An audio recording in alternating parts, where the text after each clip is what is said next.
Ce qui n'avait commencé que comme une rénovation banale et discrète dans les appartements privés du prince Andrew s'est transformé en une découverte si inattendue qu'elle a ébranlé la maison royale jusqu'à ses fondations. Les ouvriers avaient reçu l'ordre de retirer les boiseries murales pour une simple tâche d'entretien de routine.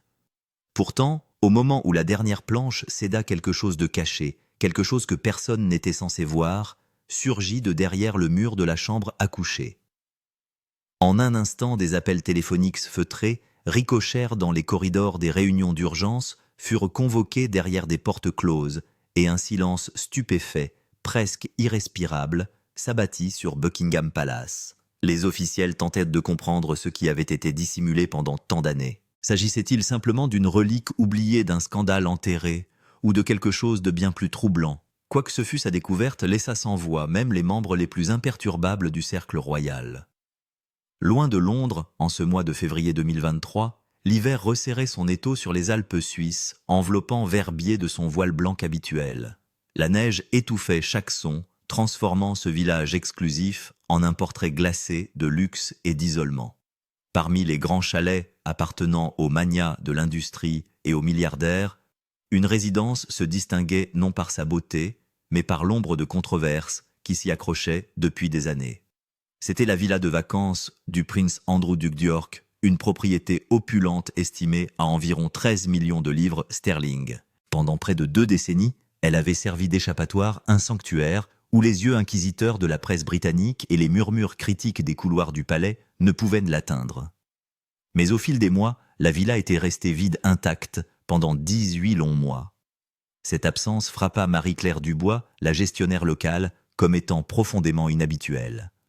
Sa tâche ce matin-là n'était que routine, inspecter la structure, documenter son état et préparer un rapport. Pourtant, dès l'instant où elle franchit l'entrée de service, son souffle formant de pâles nuages dans l'intérieur glacial, une oppression sans nom commença à s'installer dans sa poitrine. La villa s'étendait sur 6 étages somptueux, ses couloirs de marbre adoucis par des tapis persans, ses lustres vénitiens suspendus immobiles comme des cascades de cristal gelé. Des peintures au cadre doré ornaient les murs, certaines si précieuses que Dubois lutta instinctivement contre l'envie de photographier leur signature. La richesse émanait de chaque détail, mais ce n'était pas la richesse qui la perturbait, c'était autre chose, quelque chose qui attendait. Son intuition s'aiguisa au moment où elle atteignit un couloir qu'on ne lui avait jamais demandé de nettoyer. À son extrémité se dressait une porte au design modeste, pourtant équipée d'une serrure bien plus sophistiquée que celle protégeant les pièces remplies d'art et de cristal inestimable. Dubois reconnut instantanément l'architecture typique du secret. Cette porte, non seulement ne correspondait pas à l'esthétique de la maison, mais elle n'existait pas non plus sur les plans officiels qu'on lui avait fournis. Selon les plans soumis aux autorités locales, la section de couloir où elle se tenait ne devait tout simplement pas exister. Son premier réflexe fut la retenue. Elle contacta les représentants légaux du duc à Londres, un cabinet raffiné de Mayfair, gérant les affaires aristocratiques avec un détachement immaculé. Leur réponse fut presque trop rapide, trop fluide. Elle la décrira plus tard comme scénarisée. Laisser la porte intacte. À l'intérieur, prétendait-il, se trouvaient des effets personnels, des héritages de la correspondance privée. Cependant, Dubois avait passé sa carrière à lire les tremblements subtils dans la voix des gens. Il y avait une différence distincte entre l'anxiété pour des objets sentimentaux et l'anxiété liée à quelque chose de vraiment conséquent. Elle reconnut la peur incrustée dans ses murs et elle ne la connaissait que trop bien. En 72 heures, la situation lui échappa totalement. Les autorités suisses arrivèrent accompagnées d'avocats au visage de marbre et d'un serrurier spécialisé dans le forçage des mécanismes de haute sécurité utilisés par les gouvernements et les banques privées. Lorsque la serrure finit par céder avec un clic lourd, la porte s'ouvrit pour révéler une chambre qui n'avait aucune place légitime dans l'architecture de la villa. D'environ 20 mètres carrés, scellée sans fenêtres, équipée de systèmes de climatisation conçus pour préserver des matériaux fragiles, elle dégageait une étrange sensation de soin méticuleux et de dissimulation intentionnelle. L'odeur de vieux cuir et de papier préservé flottait vers l'extérieur, témoignage silencieux mais indéniable de la création délibérée de cette pièce. À l'intérieur, les enquêteurs trouvèrent des documents, des objets et des preuves d'activité que personne n'aurait imaginé cachés derrière les murs d'une chambre ayant jadis servi de refuge privé à un membre de la royauté. La découverte se propagea au-delà des Alpes enneigées, atteignant Londres avec la force d'une explosion silencieuse.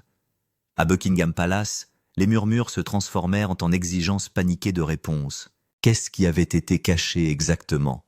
Pourquoi cela était-il resté intact si longtemps? Et que ferait la famille royale maintenant qu'un secret soigneusement enterré avait refait surface de manière inattendue, menaçant de défaire tout ce qu'ils croyaient pouvoir contrôler? Quelque chose dissimulé pendant des décennies dans la chambre d'Andrew avait-il vraiment le pouvoir de réécrire l'histoire de la monarchie? Et plus inquiétant encore, quelle vérité rôdait encore dans des lieux où personne n'avait osé regarder? Ce qui attendait à l'intérieur de cette chambre interdite surpassait toutes les attentes. Lorsque la porte s'ouvrit et que l'air froid et préservé se déversa dans le couloir, les officiels se préparèrent, mais rien n'aurait pu les préparer à ce qu'ils trouvèrent. La pièce cachée contenait 7 imposants classeurs alignés avec une précision militaire. Chaque tiroir glissait doucement, révélant une archive d'une ampleur et d'un détail stupéfiant.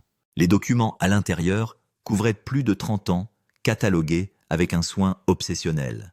À première vue, certains papiers semblaient être des rapports financiers banals, mais un examen plus approfondi exposa des transactions complexes routées via des comptes offshore nichés dans des juridictions mondialement connues pour leurs secrets bancaires. Les pistes d'argent serpentaient à travers des couches de sociétés écrans et de labyrinthes financiers conçus pour confondre même les enquêteurs chevronnés. Les officiels suisses, experts dans le monde de la richesse masquée et des fortunes cachées, comprirent immédiatement la gravité de ce qu'ils tenaient entre leurs mains. Puis, ils découvrirent la correspondance des lettres et des emails, imprimés organisés chronologiquement, impliquant de nombreux individus dont les noms apparaissaient régulièrement dans des enquêtes internationales. Ce n'étaient pas de simples connaissances occasionnelles. C'étaient des courtiers en pouvoir liés à des ventes d'armes, des hommes d'affaires empêtrés dans des scandales juridiques, des figures opérant derrière une façade de légitimité tout en exerçant une influence dans l'ombre opaque. Chaque dossier contenait des dates des lieux et des annotations manuscrites qui laissèrent les enquêteurs débattre pour savoir si l'écriture appartenait au duc lui-même ou à un confident chargé de garder ses secrets. Mais ce furent des photographies qui changèrent entièrement l'énergie de la pièce. Certaines étaient des images de groupes inoffensives, d'autres étaient profondément compromettantes. Elles avaient été arrangées dans des albums avec des étiquettes méticuleuses, comme si elles avaient été conservées dans un but bien plus stratégique que sentimental. Et tissée parmi ces archives, se trouvait la collection la plus accablante, le matériel reliant le Prince Andrew à Jeffrey Epstein. La relation entre le duc de York et le délinquant sexuel condamné avait longtemps été scrutée publiquement débutant en 1999, mais la profondeur révélée par ces documents éclipsait tout ce qui avait été reconnu précédemment.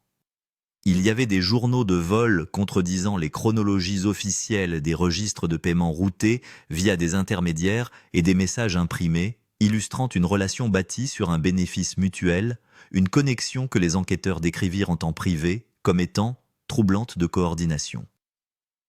La défense de longue date du prince Andrew, selon laquelle son association avec Epstein n'avait été qu'un moment de mauvais jugement, semblait désormais presque creuse face à des tiroirs débordant d'histoires documentées.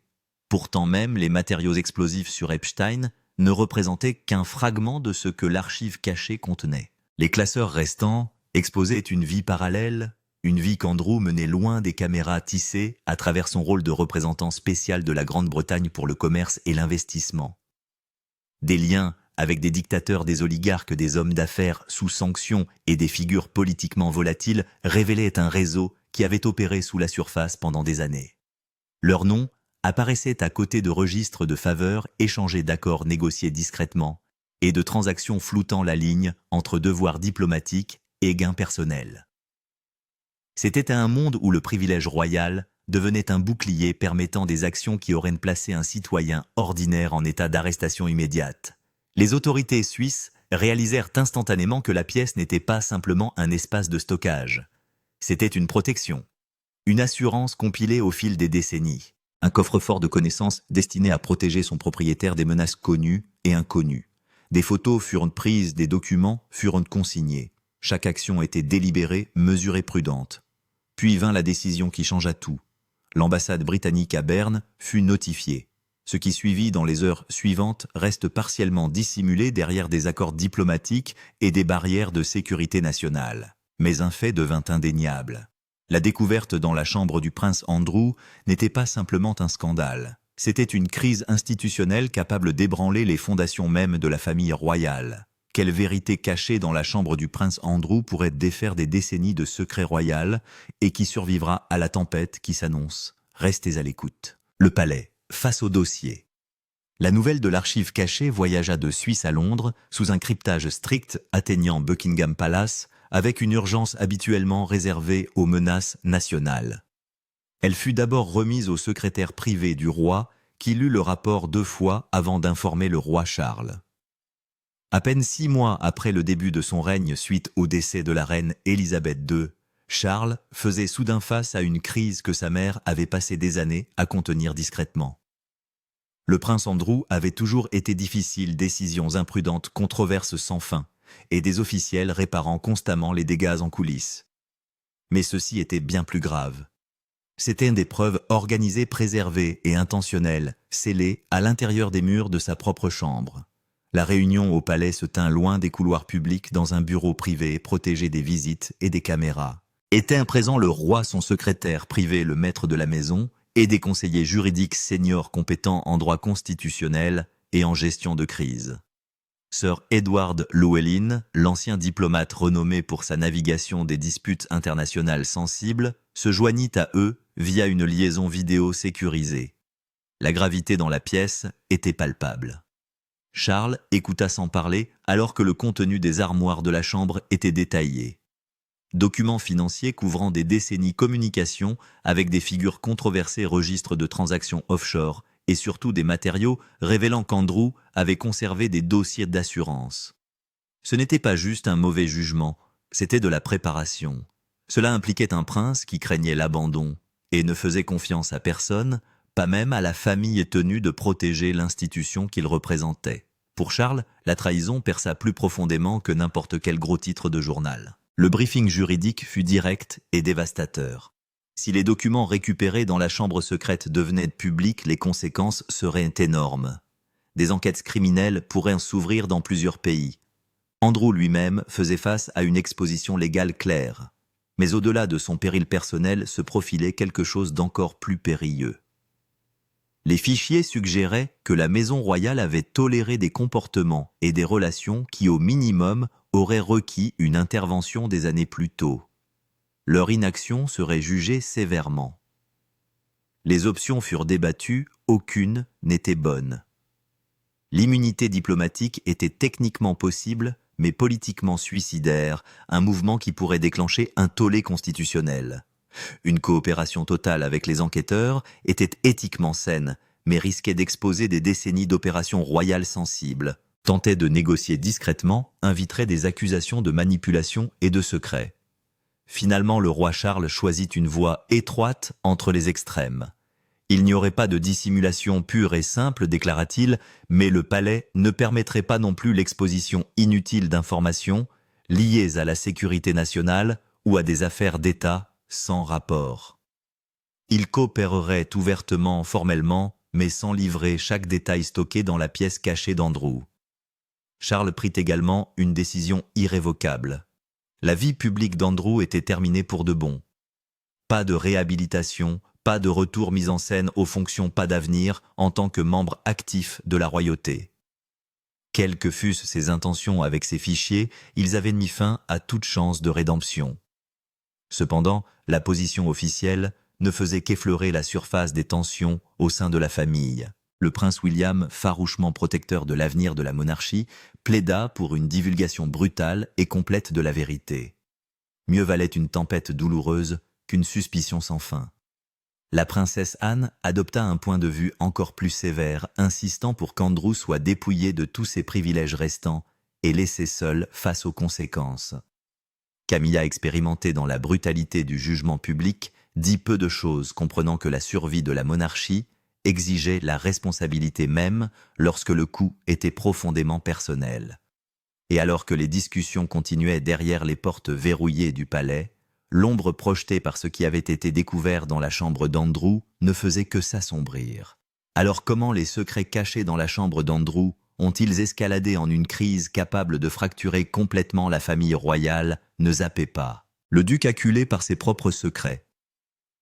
Tandis que Buckingham Palace s'agitait derrière des portes closes, le prince Andrew demeurait au Royal Lodge, la vaste résidence de 30 pièces dans le grand parc de Windsor qu'il s'était battu avec acharnement pour conserver. Lorsque les révélations venues de Suisse l'atteignirent enfin ses proches, virent un homme ricocher entre l'indignation et la peur. Un moment, il rejetait les matériaux trouvés dans sa chambre secrète comme étant mal interprétés ou sortis de leur contexte. Et l'instant d'après, il s'emportait en panique, insistant sur le fait que les enquêteurs transformaient des documents inoffensifs en quelque chose de sinistre. Mais les fichiers étaient bien trop détaillés, trop soigneusement arrangés, trop délibérément préservés pour que quiconque croie à leur innocence. Ils reflétaient une intention des années d'intention. Les discussions privées entre le roi Charles et Andrew durant cette période restèrent non documentées, prononcées uniquement dans des pièces gardées sans personnel ni appareils à proximité. Mais les témoins ayant observé les frères par la suite décrivirent une rupture émotionnelle qui semblait irréparable. Pendant des décennies, Charles avait défendu Andrew souvent contre l'avis des courtisans seniors qui arguaient que le duc aurait dû être retiré des fonctions publiques bien avant le scandale Epstein. Maintenant, la preuve de la vie secrète d'Andrew reposait exposée dans une pièce cachée, une vérité que Charles n'avait jamais imaginé devoir affronter. Lorsque le palais publia finalement sa déclaration officielle, elle fut rédigée avec une précision quasi chirurgicale. Elle reconnaissait que des matériaux avaient été découverts lors d'une inspection de propriété. Elle soulignait la coopération du duc. Elle mettait en exergue l'engagement de la famille royale envers la transparence, tout en rappelant au public les procédures légales en cours. Ce qu'elle ne disait pas, c'était les mots prononcés en coulisses, les débats furieux, les nuits sans sommeil, la réalisation glaçante que la monarchie était passée dangereusement près d'un préjudice irréversible. Derrière la déclaration, le palais avait lancé une enquête interne à grande échelle. Des jurys comptables furent amenés pour tracer les chemins financiers révélés par les dossiers de la Chambre. Les agences de renseignement évaluèrent discrètement si des informations posaient des risques pour la sécurité nationale. Les avocats travaillèrent jour et nuit à négocier avec les autorités suisses pour déterminer ce qui serait rendu public et ce qui pourrait être retenu sous des protections légales. Buckingham Palace était une fois de plus en mode crise, une position devenue douloureusement familière ces dernières années.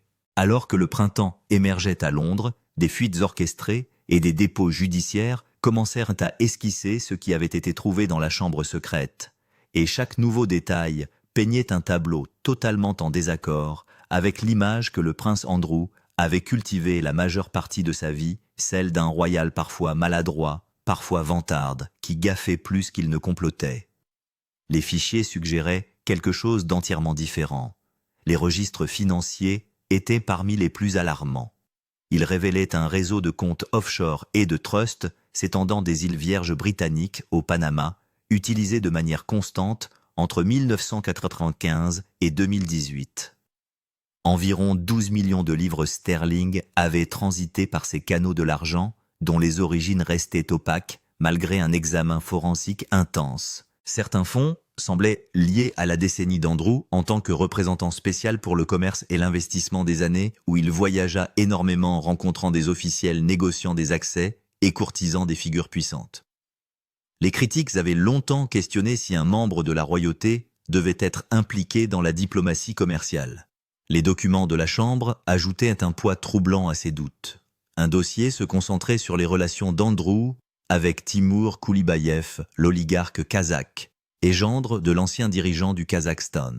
De plus, les documents révélaient qu'Andrew avait facilité des intérêts commerciaux liés à Kulibayev, y compris la vente de l'ancien domicile conjugal d'Andrew pour 3 millions de livres au-dessus de son prix demandé. La correspondance montrait clairement qu'il ne s'agissait pas d'une transaction immobilière ordinaire, mais d'une partie d'un arrangement mutuellement bénéfique accès et influence échangés contre de l'argent caché via des canaux délibérément complexes.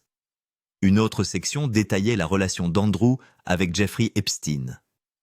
Bien qu'Andrew ait insisté sur le fait que leur amitié était occasionnelle et qu'il n'avait aucune connaissance des crimes d'Epstein, les fichiers de la chambre racontaient une histoire bien plus troublante des vols non divulgués des visites dans de multiples propriétés liées aux abus d'Epstein, des communications montrant une familiarité et non une distance.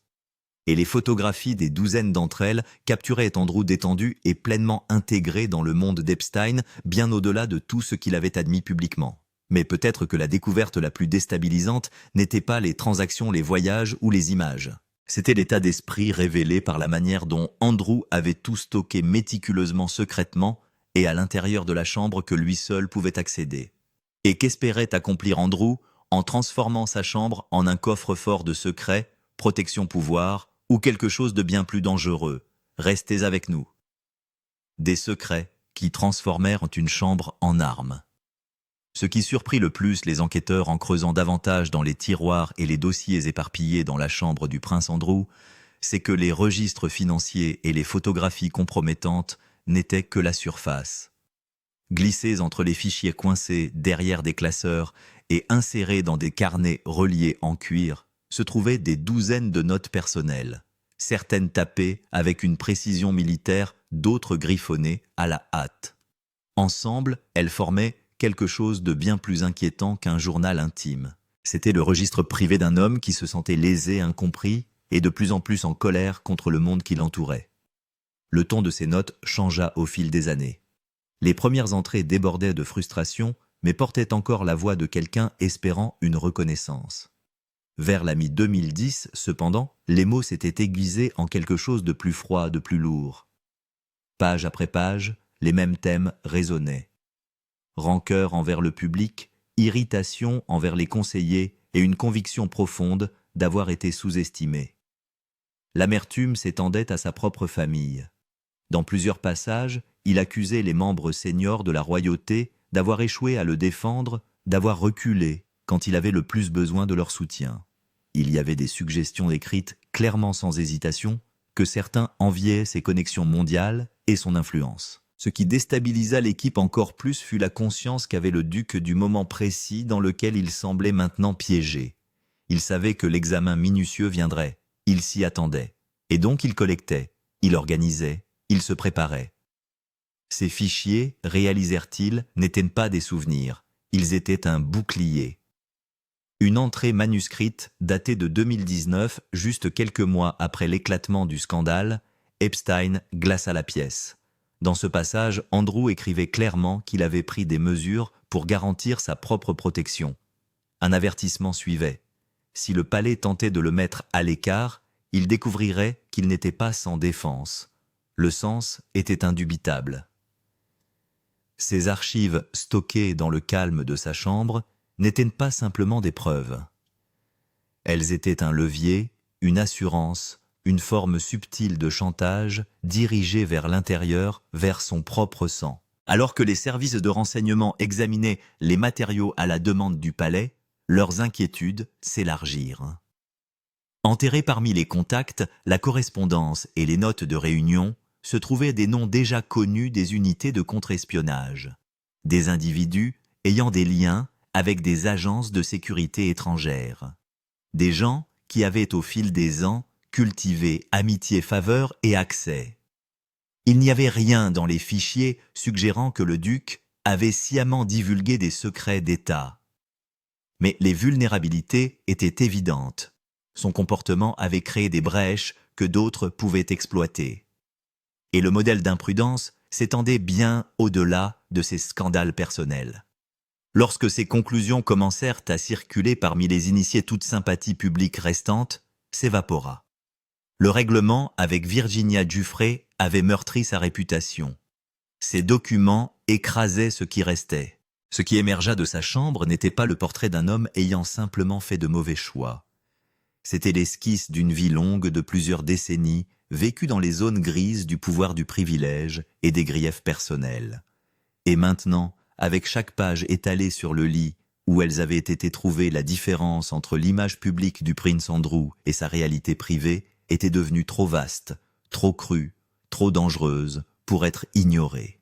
Et maintenant, quel secret caché derrière les murs de la chambre du prince Andrew pourrait redéfinir son héritage et ébranler la monarchie, l'effondrement des murs du silence. Ce qui se déroula ensuite à l'intérieur de l'espace étroit et suffocant de la chambre du prince Andrew se propagea bien au-delà de ces 4 murs. Chaque nouveau document tiré d'un tiroir, chaque note récupérée sous une pile de fichiers confidentiels envoyait de nouvelles ondes de choc à travers le pays. Les révélations cachées ici ne restèrent pas confinées à une chambre. Elles explosèrent vers l'extérieur, déclenchant une tempête publique sans précédent pour la monarchie depuis des générations. Au moment où les enquêteurs confirmèrent en la profondeur des comptes offshore du duc et la longue piste de transactions non surveillées tranquillement stockées dans des dossiers à côté de son lit, la réaction fut immédiate. Des comités parlementaires convoquèrent des sessions d'urgence exigeant des enquêtes complètes sur les finances royales. Des questions qui avaient été évitées pendant des décennies devenaient soudain impossibles à esquiver.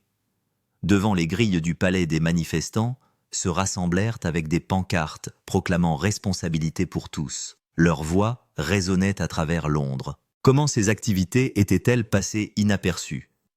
Qui avait approuvé de telles transactions? Et plus dangereusement, combien d'autres profitaient des mêmes ombres? Ce n'était plus seulement à propos du prince Andrew. Les fichiers découverts dans sa chambre, ses registres méticuleux, ses lettres pointues, ses correspondances accablantes firent quelque chose de bien plus déstabilisant. Ils levèrent le voile sur un écosystème de privilèges où la surveillance semblait optionnelle et les conséquences négociables. C'était une menace non seulement pour un prince, mais pour l'institution qui l'avait tranquillement permis. Les crises royales précédentes avaient tourné autour d'individus, d'abdication, de divorce, de tragédies personnelles. Mais ceci semblait différent. Le scandale Epstein avait soulevé des questions sur le jugement.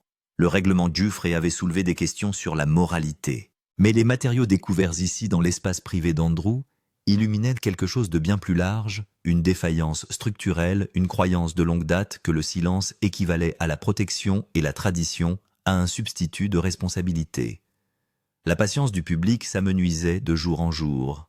Les commentateurs qui défendaient autrefois la monarchie questionnaient maintenant sa pertinence. Les sondages reflétaient une fracture générationnelle. Le soutien parmi les jeunes Britanniques chutait brutalement. Les journaux traditionnellement loyaux à la couronne commencèrent à appeler à la réforme, arguant que la monarchie ne pouvait plus survivre sur la seule mystique. À l'intérieur du palais, la tension s'épaississait. Les courtisans seniors chuchotaient à propos d'audits de transparence, de réduction des dépenses et de la réduction permanente du nombre de membres actifs de la royauté. Il devint clair que la vieille stratégie contenir, dissimuler, avancer n'était plus une option. Charles ressentait ce changement le plus lourdement. Il savait que le vieux livre de règles était désormais obsolète. La dignité tranquille et la distance sur lesquelles la monarchie s'appuyait autrefois étaient devenues des passifs. William, plus vif d'instinct et plus clair de ton, s'avança comme la voix de la réforme.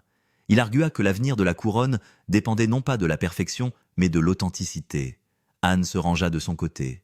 Même Camilla, souvent prudente dans les moments de bouleversement, admit en privé que William avait raison. Lentement, Charles accepta la vérité qu'il redoutait. Continuer à protéger Andrew signifiait tout risquer par ailleurs. Des déclarations publiques suivirent bientôt des reconnaissances de fautes délicatement formulées. Mais sous leur surface polie, le message tranchait net. L'ère du pardon automatique était révolue. Andrew vivrait tranquillement, indéfiniment dépouillé de ses devoirs publics et de son titre. À l'intérieur de ces murs anciens, quelque chose d'irréversible avait bougé. Les fichiers découverts dans cette chambre n'avaient pas juste exposé un prince. Ils avaient exposé une vérité longtemps murmurée, mais rarement dite à voix haute. Le danger le plus grave pour la couronne n'était jamais venu de l'extérieur, mais des failles cachées en son sein. Mais, et si les secrets cachés dans cette chambre révélaient un danger si profond qu'il menaçait les fondations mêmes de la couronne Lapiès, qui a déchu un prince. Dès l'été, le chaos qui avait jailli de la chambre du prince Andrew s'était installé dans un délitement implacable et grinçant.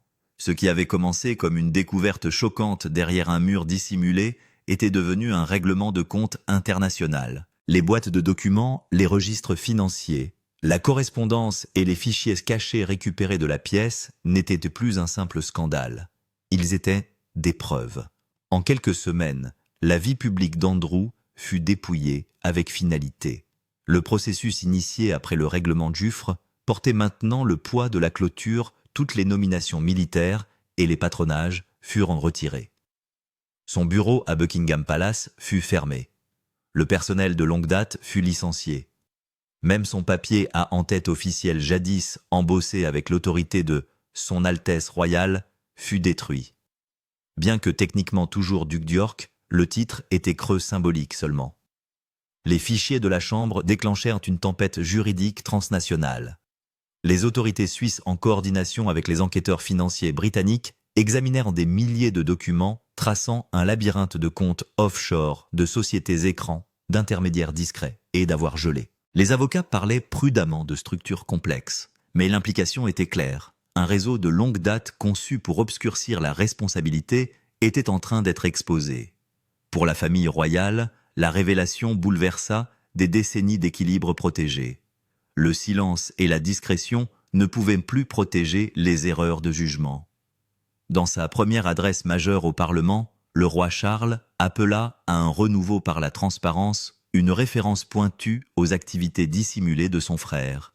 Ces réformes audits indépendants, contrôle strict sur les affaires externes et séparation plus claire entre richesse personnelle et devoirs publics devinrent essentielles pour la survie de la monarchie. L'examen public s'intensifia. Les comités parlementaires exigèrent une comptabilité complète des dépenses du domaine de la couronne et de la subvention souveraine. Les journaux publièrent des exposés tandis que les plateaux de télévision débattaient de la pertinence de la monarchie. Le scandale, né dans une seule chambre, alluma une conversation nationale sur la responsabilité et le privilège. Pendant ce temps, le monde d'Andrew se contracta. Royal Lodge, la maison qu'il s'était battu pour conserver, devint un exil doré. Il s'aventurait rarement dehors, sauf pour des promenades solitaires à cheval dans le grand parc de Windsor ou de brèves visites à l'église, chaque sortie risquant le ridicule. Les invitations cessèrent. Les téléphones restèrent silencieux. Même à l'intérieur du palais, son nom était chuchoté avec précaution. Ses filles Béatrice et Eugénie restaient loyales, mais méfiantes. Les visites étaient polies, mais pesaient du poids de l'épuisement et de la prudence. Leur carrière et rôle public dépendaient de la distance prise avec la disgrâce de leur père. Chaque résurgence de son nom menaçait de défaire les progrès qu'elles avaient lutté pour accomplir. L'amour perdurait, mais il était tendu par la déception et la peur. L'examen juridique avançait lentement, mais inexorablement. Les procureurs au Royaume-Uni, en Suisse et aux États-Unis examinaient si les fichiers soutenaient des charges criminelles. L'équipe légale d'Andrew ne pouvait nier le modèle de sentiment de droit de trafic d'influence et d'associations compromettantes révélées à l'intérieur de la Chambre. Des répercussions internationales suivirent. Des mouvements républicains en Australie, au Canada et dans les Caraïbes citèrent le scandale comme preuve pour un changement constitutionnel. D'anciens officiels étrangers questionnèrent si son travail d'envoyé commercial avait flouté la ligne entre devoir public et gain personnel.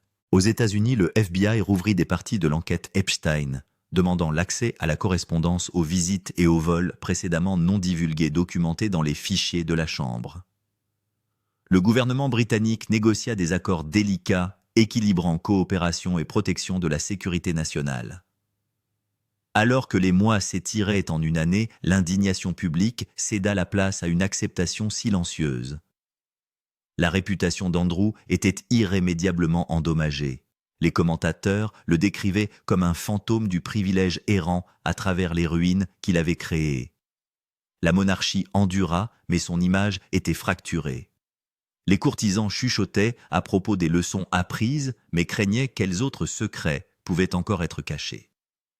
Le roi Charles réfléchit en privé au coût du scandale. Il connaissait depuis longtemps les défauts de son frère, vanité, impulsivité, mauvais jugement, mais les révélations de la Chambre exposèrent le coût de la protection familiale.